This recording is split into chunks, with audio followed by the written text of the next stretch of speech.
Solusi bagi negara kepulauan dengan lahan pertanian sempit. Indonesia memang luas, tapi porsi terluas adalah lautan. Sedangkan Pulau Jawa sudah penuh dengan manusia. Harapan untuk kembangkan pertanian adalah Kalimantan dan Sumatera. Namun di kedua pulau itu, sudah banyak lahan perkebunan maha luas, milik banyak perusahaan swasta yang jadi tulang punggung ekspor hasil perkebunan dan kehutanan. Harapan besar di Pulau Sulawesi dan Papua. Maka perlu inisiatif pembangunan infrastruktur khusus untuk jalur transportasi hasil pertanian. Jalan yang dibuat landai, agar trek dapat lewati dengan muatan yang optimal. Lahan terpusat disesuaikan dengan komoditas yang dihasilkan. Tiap klaster lahan dilengkapi peralatan pasca panen, seperti mesin pengering, silo penyimpanan. Muatan yang dibawa trek akan dibongkar ke dalam kapal barang, yang akan mengirim ke daerah lain. Setiap pengiriman akan didukung oleh perbankan. Sedangkan untuk Pulau Jawa dan pulau lain yang terbatas lahan pertaniannya, akan difokuskan untuk menghasilkan produk pertanian bernilai tinggi. Beras rendah gula, buah-buahan spesial, seperti durian, melon Jepang, anggur, juga pertanian berbagai jenis bunga dan tanaman aromatik.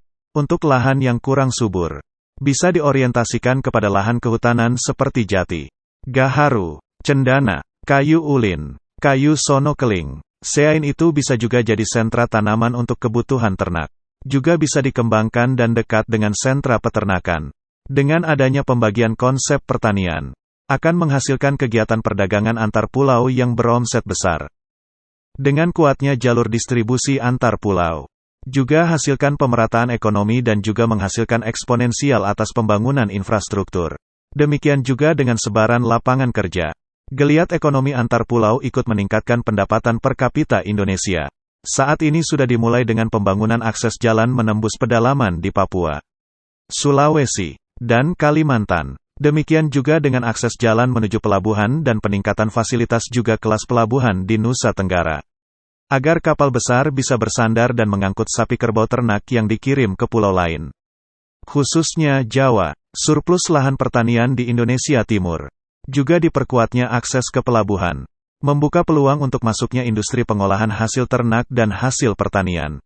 Dari industri tersebut, kelebihan desri produksi yang dihasilkan, akan diarahkan untuk orientasi ekspor. Mulai siapkan dari sekarang. Dalam negeri tercukupi kebutuhannya, juga dengan meningkatnya income dalam negeri. Maka masyarakat mampu menyerap juga hasil olahan primer dan sekunder. Maka industri telah memiliki pasar permanen di dalam negeri. Sehingga akan dengan leluasa mencari peluang ekspor. Tentunya kekuatan pertanian akan memberikan Indonesia nilai tawar yang tinggi kepada dunia.